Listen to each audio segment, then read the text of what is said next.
This is the future.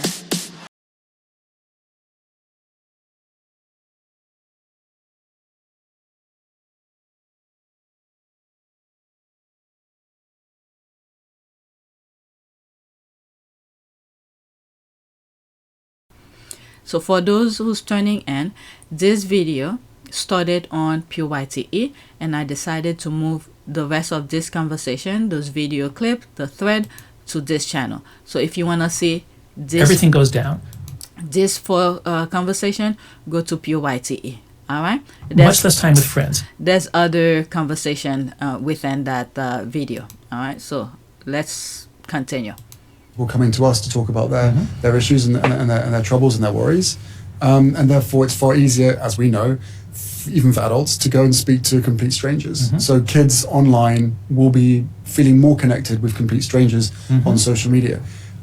So how do you, if you're a parent that you know that your kid is getting good out of social media, how do you have that conversation with them, or how do you not keep tabs, but perhaps certainly from the Parents Network and the group of parents that we have now formed, from their perspective, the advice that they've been given is to follow your children. So you at least have a good understanding of a better understanding of what world that they are in and what they're being exposed to on a day-to-day basis. So all right, for those the divergence, if you go on PYTE, some of the comments I was reading from other tweets that I have in that video is that, they're putting him down and saying this person, Harry, should not be the one who's talking about Mental Health Day. There he's asking a professional question about how certain things could move forward, certain discussion to have with your kids. So he has the opportunity to talk to a professional. These are some questions some of us, not all, some of us, if we had the opportunity to ask this gentleman that he's talking to this type of questions. So he's asking the question for us, and then that community he create with the Parents Network. So he's bringing information to them from a professional that he's talking to. All right, so let's continue. And what you're saying there is to some extent one of Meta's favorite talking points, which is that social media is a lifeline for LGBTQ kids, for kids from marginalized communities. And that's just not true. What's true is that the internet was great for them. The internet solved all these problems in the 90s. If you're a gay kid, you're not out to anyone in a rural part of America or England, the internet was amazing. You could find information, you could find people who are like you, and you could communicate. There were a lot of ways, there were a lot of groups that you could talk to. When social media changes so that it's no longer even about just me connecting to you, it's now about the news feed. And an algorithm-driven news feed that sends content to you. This is not what they need. If you have any special interest, you can find that with Google. You don't need an algorithm to feed you stuff. Well, now most of these kids are going to TikTok because they want to see someone of their own generation. Yeah, that's right. So it's a myth that this stuff is a lifeline. It's a myth that this stuff is good for kids. Connectivity often is, but there are different kinds of connectivity. The research, I think, is very clear. When kids have a best friend, or I think especially a small group, that's super fun. They generally do well. When kids don't have a close friend or close group, they're much less likely to do well. When you have 300 connections, you don't have time for any. Wow, that's a very good conversation. There was something that he said that caught my attention. This is why sometimes I stop in the middle of the conversation. Communicate. There are a lot of ways. There are a lot of... in terms of connection, back in the 90s where you get all sort of information. I've said this in some of my videos. It depends on who you follow and the kind of things that you want to interact with. The internet has vast, of information. It's to know where to go to get the information. You just go to Google, for instance, you type whatever it is that come to your mind, and then to see if the search that come out is good, is what you're looking for. And the other thing as well, the reason why during the 90s, I would say, the internet was good is because at that time the bad guys were not aware, or they're studying, or should I say they're studying how the internet is pretty much how it's gonna affect them. And then once they get the hang of it, now they weaponize it. Okay, you could see, for instance, the Twitter and other social media pages, Facebook, how they have used that to weaponize it. Once the bad guys get the hang of it, they understand how it operates, they weaponized it. Okay. Also, one thing I have mentioned in the past is how YouTube used to be. And I remember saying in one of my old videos, probably on PYTE, is that YouTube pretty much was popularized by young people. Young people popularized it, and they started monetization and things like that. All the roadblocks that we're seeing, like my channel is having, these were not an issue at all. The moment you create your content or whatever, you sign up, your channel become monetized. So they lure people in. Young people were creating content, fun contents. There's families who create their videos and stuff like that. Then later on, you have those big businesses, the CNN, the MSNBC, all these started coming in to create their own, to put their content on YouTube as well. Okay, I spoke about this a while back. When they want to make something popular, they let the kids run it. Not literally run it, but they let the kids in to make it fun, to make it hype. And then once they get people in, they lure the people in through, kids know how to create content and have people look into their stuff. So they start bringing other people in. People start talking about other things, word of mouth, about this channel, this and that. And then people are signing up. Then once they get all these people in, and then that's when they put the grip. Okay, they start getting about your information, all sort of things.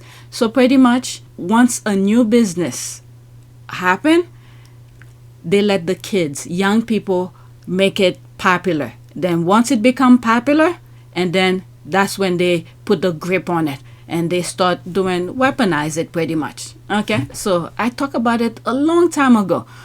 I don't remember which channel, probably PYTE, I would say. All right, and I think there was a time I was talking about CNN, different channel, and I think I was talking about Ted Turner, who creates CNN. I don't know. I bring all sort of crazy conversation on some of my podcasts. I don't know why I brought them up, but they pop up in my mind. All right, so let's get back to the original recording. So that's that. That's two things that came to mind. Let's continue. Let's go to the next one. When you have 300 connections, you don't have time for anyone. You're less likely to have a best friend. So when social media takes over our kids' social lives in the early 2010s, it's not like, oh, now they've got lots of friends. No, it's like now they have no room for a best friend. They just have all these shallow connections. It's not good for them. Okay, Harry have said something similar to that when it comes to charities. When you have several hundreds of charities, you really don't have time for all of them. You pick the ones that you're passionate about, that you care about. It doesn't have to be a lot. So you could have time for this. I'll see if I find it in the Melody Hapson conversation, because he said something like that in the Obama Foundation with Melody Hapson. So in some ways, the past, the protocol may have been lending your name and using your name to create a halo around the organization that would benefit it. And it sounds like the younger royals are more than just name association, more direct action and involvement. So do you feel you're more hands-on? Is that fair to say? I think in today's world you have to be. I think you have to be much more hands-on, and also. Why? I mean, why do you have to be? You could have done it the same way. You could have had 200 charities and been a patron of them. I mean, no one would have thought any different. No, but if you end up working individually for, let's say, 200 charities, in today's world, I think that kind of dilutes the impact that you can have. What our foundation is all about and what our platform is all about is encouraging people to come together, to work together, so that there's less competition within that sector. Let me move it back slightly. best friend. They just have all these shallow connections. It's not good for them. Let's say 200 charities. In today's world, I think that kind of dilutes the impact that you can have. Like any amount of research and data, especially given this topic, there's been criticisms and pushback. Do you want to talk to some of that? I'd love to. So there are about 6 or 8 researchers who strongly disagree with me, and they say that there's no evidence of causality. There's no evidence that this stuff is causing harm. Sure, kids got on social media at the same time that the depression rates went up, but that's just a coincidence. It's just a correlation. And they say the correlations are very small. Well, the correlations are actually much bigger when you look at social media and girls. What happens is they often sort of bury the effects by looking at all digital media use and boys and girls. But when you look at the correlation between hours of use of social media and girls, you do find clear correlations that are substantially larger. More importantly, there are a few dozen experiments where you have random assignment of subjects to a condition that does allow you to infer causality. So if you take kids off of social media for 3 weeks or longer, in every study we found, and there's about 15 of those, in every single study they get better. Their mental health improves. Now it's mostly done with college students. There's not that many because it's harder to work with preteens. But but the claim that I only have correlational evidence is just flat out false. I've gathered all the experiments I can find, and all of the experiments that go for 2 or 3 weeks or longer, they show benefits to getting off. And the ones where they get kids off for 1 day, those backfire. Of course they do. If you're addicted and you get rid of your phone for 1 day, you're anxious the first day. So what some researchers have done is they just merge all the studies together and they say, look, overall there's no benefit. No, if you keep the kid off to get past withdrawal effects, there's a benefit. So that's the game. Like, that's the difference between correlation and causation. There's evidence of causation. One thing that crossed my mind as he was talking is that young people, many of them do not understand the bots, the intention of people creating unnecessary things. There's some videos that I come across where you see one person is sitting behind a desk. In front of him, there are multiple of smartphone in front of him. Within those phones, creating conversation, false information, creating bots and things like that. Some kids, young girls, they don't understand this type of thing. When they are having a conversation with someone online, they don't know if the person is real or if it's a bot. If, let's say, the bad guy want to do some mental damage to you, will say things to do mental damages. Like, for instance, if you go on PYTE at the beginning of this conversation, this thread, which I started, I was reading other tweets that has comments and putting Harry down. And I literally said, I just don't understand how Harry was able to, keep his mind on the prize and focus on doing what he wanted to do, because there are so many negativity that's pulling people down. The other example as well that crossed my mind when Megan was in the UK, because in the US, you thought journalists will tell you things, will be somewhat fair. This is the mentality she went over there with. And then when she went over there to see the amount of hate coming out of nowhere, so that she could not wrap herself around it. Why were the papers talking so much negative about her, which literally almost took her life? This is a perfect example, because she didn't understand how the institution and the country operate. Okay, meanwhile, go back to some of my other videos on OPPS, Team Sussex, or PYTE. These are my other 2 channels, if you're not aware, where I spoke about how the institution backstab her in terms of bringing her father to come out to speak ill of her, and the tabloid consistently talking about her. And Harry had mentioned in some of his I think in his book or interviews, where he said, his family will be talking with the correspondent, and they will pretty much put everything down that the family said, and then they put something at the bottom and said it, asked for a comment, they didn't have any comment or something like that. I don't remember how he said it. Institutional role, why be so public? You say you tried to do this privately. And every single time I've tried to do it privately, there have been briefings and leakings and planting of stories against me and my wife. The family motto is never complain, never explain, but it's just a motto. And it doesn't really hold. There's a lot of complaining and a lot of explaining. Endless. Private being done through leaks. Through leaks. They will feed or have a conversation with the correspondent, and that correspondent will literally be spoon-fed information and write the story. And in the bottom of it, they will say that they've reached out to Buckingham Palace for comment. But the whole story is Buckingham Palace commenting. So when we're being told for the last 6 years, we can't put a statement out to protect you, but you do it for other members of the family, there becomes a point when silence is betrayal. Okay, so Meghan did not understand this is the way they operate. She went with the mindset of an American, thinking that journalists should be fair, and they were not being fair with her. She literally said she thought they would be fair, but they were not fair. So that play in her mental well-being. All right, so that's a perfect example. Let me move it back slightly. He had finished his conversation though, but let's move it back slightly. The kid off to get past withdrawal effect, there's a benefit. So that's the game. That's the difference between correlation and causation. There's evidence of causation. But we also hear that from the kids. As I said, the insight sessions That's right. that we're having, no one from these companies is actually speaking to the children. Well, they... Okay. The other thing with the withdrawal that the guy was talking about, it's almost like people who drinks. If they remove the drinking from them, or either drugs or whatever, there's a shock at the beginning. So this is what he was talking about.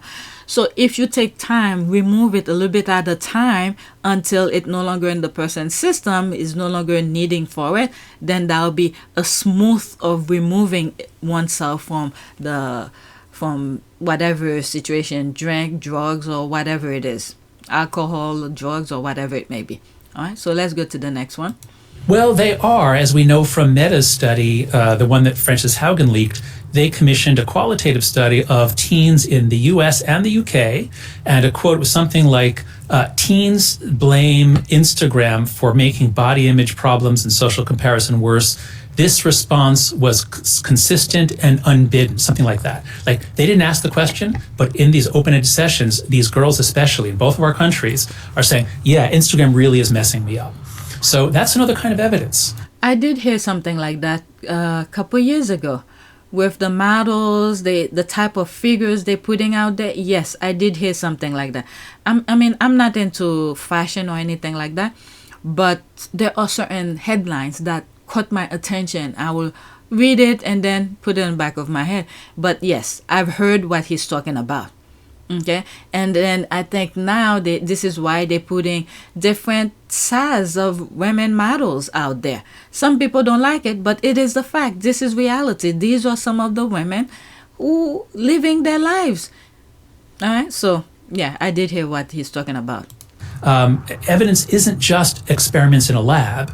If the teens themselves see the harm, and I challenge anyone, find me stories of teens who got a smartphone and social media, and their lives just flowered, and they were healthier and happier, and everything was happy.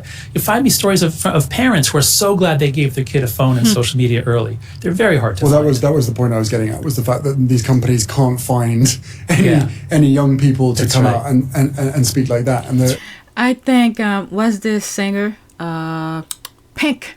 I think her. And I have mentioned it briefly.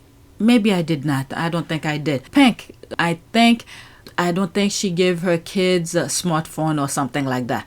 All right, so go look into it. Okay, I've heard that before. And the kids that we speak to, yes, of course, there are benefits of being connected online, but the harm that's being caused, and they recognize it as well, and they want to be part of the conversation. They want to be part of redesigning these tools. And having safety at the central part of it. How hard is that to actually do? Can they actually be fixed? Can they be changed? Well, Meta has shown very little sign of being willing to change. They did just improve some features on Instagram. That's at least a step forward. But their business model commits them to grabbing eyeballs and never letting go. But there are many companies out there. I've been talking with Pinterest, the CEO Bill Reddy. They just on their own, they cut off the social features for kids under 16. They said, come to Pinterest, look for patterns, look for ideas. You're welcome to come look around. But no, we're not going to let strangers talk to you when you're 14 or 13. So companies can do this. Tech companies, some are behaving responsibly. It's really Meta, TikTok, and Snap are the three that own our children's childhood and that I think are behaving irresponsibly and that really aren't going to reform unless they're forced to by legislation or by massive parent outcry. All right, Meta is Facebook. It changed its name after some stuff, and they're trying to disassociate themselves with the name Facebook. But Meta is Facebook. And I spoke about Facebook in one of my videos, because when it became public, the amount of Russian who bought a certain amount of share, just enough, okay, to not be the super majority owner of it. They bought just enough to be somewhat below, but I think they're the one who's managing it. And this is what caused 2016 election. And then they just did that again with X, Twitter. All right, so you guys could look into that. Let's go to the next one. Optimism.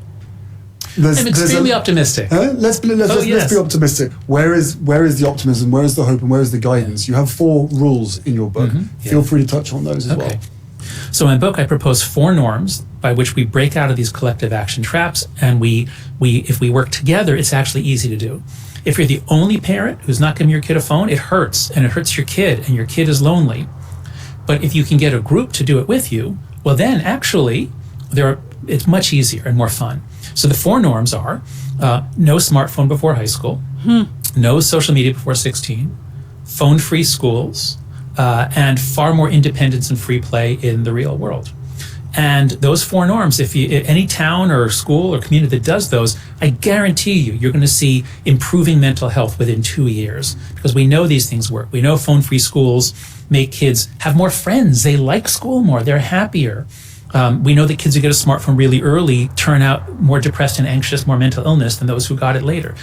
But can they create, because now everything is smartphone, but can they create a phone without having access to the internet? Okay, so you could just make the phone call, like back in the 90s. I mean, it doesn't have to be Stone Age looking phone. It could still be a modern, but more just to make the phone call, because there are elderly who don't care about the online thing. And then those type of phone could go for elderlies and young people, because the connection, people still need to have that connection. It's there, and people have got used to of talking to your to your kids, let's say after school, where are you? Are you still at practice? Or are you waiting for me? Where are you? This kind of thing. So a regular phone without having access to the internet, maybe that'll be better. So maybe this is something people should ask for, not those, smartphones where kids being online or something like that. All right. So that's what crossed my mind. So we know that these work, and I'm hopeful in the UK and Australia, you've got a lot of good legislation coming out. So I'm hopeful that if Australia, the UK, the EU are pushing for changes, ultimately Meta and Snap and TikTok are going to have to make changes. But again, the optimism and hope piece that you're talking about and that I recognize is the fact that more and more people are standing up to these companies, parents included, parents mostly, and saying, no, this needs to change. Not with my child. That's right. This needs to change, and it is changing. And that's really the key. We're in a new era of networks. And the few companies that figured that out first got there first and took over our child's attention. They're very hard to dislodge now. But people connecting, and I got to say, especially mothers, there's a ferocity among mothers that I'm seeing. When you threaten their children, they want to do something, and they are. So That's the most important point. With your book, with our Parents Network, with all the other bits and pieces that people are, pouring their hearts into and pouring their time into, we are creating the awareness for the families to go, you know what? It didn't feel right. It's not right. That's right. And we've now got the Exactly. data, the research, the conversations, and the Yes. proof points to prove to you that your gut. I mean, listening to Harry having this conversation here, this is why people who, let's say for Travelist, the CEO of Travelist, when they first met, and when she went, she didn't have much expectation, but after having the conversation with Harry, she was blown away. So as I'm listening to Harry having this conversation here, this is someone who did his homework before going into that. So which means he read the gentleman he's talking to, he read his book. All right. So let's see here. All right. So this is the last one. And then after this, I'm going to go to PYTE to finish my recording for today. We are creating the awareness for the families to go, you know what? It didn't feel right.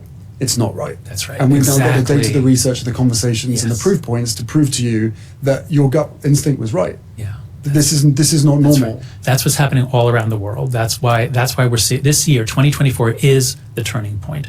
Terrible things have happened to our kids. We see that now. I don't want to blame any parents because we didn't know 10 years ago. We didn't know. We thought, oh, the internet was marvelous. Oh, computers, it's making our kids smarter. Oh, okay, now they're on these platforms. Oh, they're sharing ideas. We all thought it was good. We were wrong, but we just didn't know. Well, now we know, and we're rising up and we're putting a stop to it. But Lars, it is going to take a collective effort. Yep, that's right. So- And that's why the more that there are organizations like Archewell and your parents group, and my organization, based at theanxiousgeneration.com, and Let Grow, which is resources for parents to help give their kids more of a play-based childhood. The more we stand up, link up, sync up, and act together, the quicker we're going to change this. Jonathan, thank you very much. This Harry, has what been a an pleasure. enlightening conversation, and it's after a conversation, now the action needs to be deployed. Let's go. Let's go, he says. Thank you very much. My pleasure. That's a very We are creating the awareness. That's a very nice conversation. Couple things came to mind. This is why I like to pause in the moment, because afterward I forget. There were a couple things that came to mind in certain part. Let's see. And Let Grow, which is resources for parents to help give their kids more of a play-based childhood. The more we stand up, link up, sync up, and act together. I don't remember everything, but one thing that I'm thinking of is that it's really bad that in order for us to see a problem, there are certain people who have to be sacrificed for it. Those people who have lost their kids, all right, lighten up, for us to see there is a problem. May those kids rest in peace, maybe because that's what they were meant to be, to come to this earth, to show us there is a problem on this. And then God was like, your mission is complete, I gotta take you or something. But it's heartbreaking for those parents. But anyway, there were other things that popped up in my mind, but I forgot. So now I'm gonna go to PYTE. I'm gonna finish the list that I have. All right. I just wanted to put some parts of this conversation over here because this channel at this moment, October 11, 2024, it's not monetized. So I'm putting it on PYTE because it is monetized. So I'm going back to PYTE and we're going to continue with the conversation.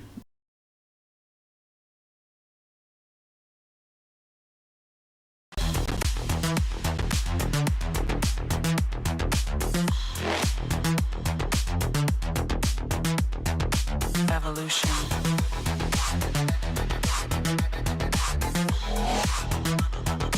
This is the future.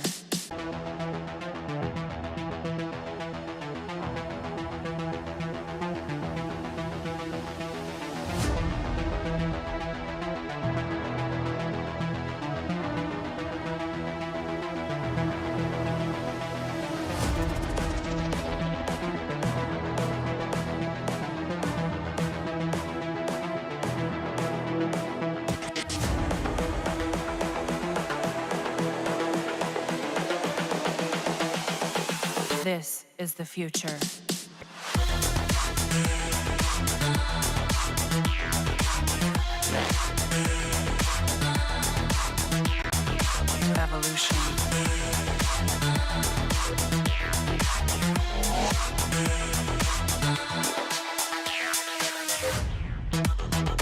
This is the future.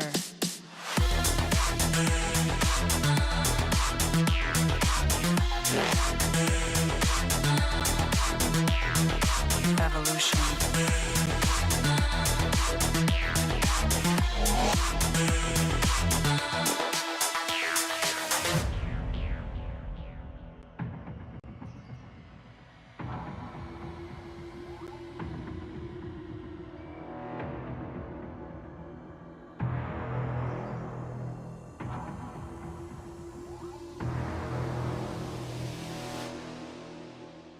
You realize once you have access or a voice that people are willing to listen to, with that comes a lot of responsibility. We're a fantastic team. We know we are, and we hope to, over time, try and have as much impact for all the things that we care about as much as possible. Today is April 6, 2023. It is 2:44 p.m. So I have a little bit of time, and I thought, let me get this initial video out. Whenever I have time, I'll record. So this is the first video for this channel. Well, I should say second video, because I did like an introduction in terms of what this channel will be focusing on, more in terms of background of Harry and Meghan kind of thing, and things that they have said in the past. So I decided to create this channel to focus mostly on their charitable work. I don't know which direction I'm gonna go with it, but it will be definitely focused on their charitable work. So I thought, since I have the time, let me go over their website to give a basic idea of where they're coming from. And I was looking at their website before I started recording. One of the things I was thinking of doing was to highlight each of these organizations they have helped or they're part of. Then I said, let me just read, go over their webpage, and then go over the impact report. And then maybe another video, I'll do a review of the organization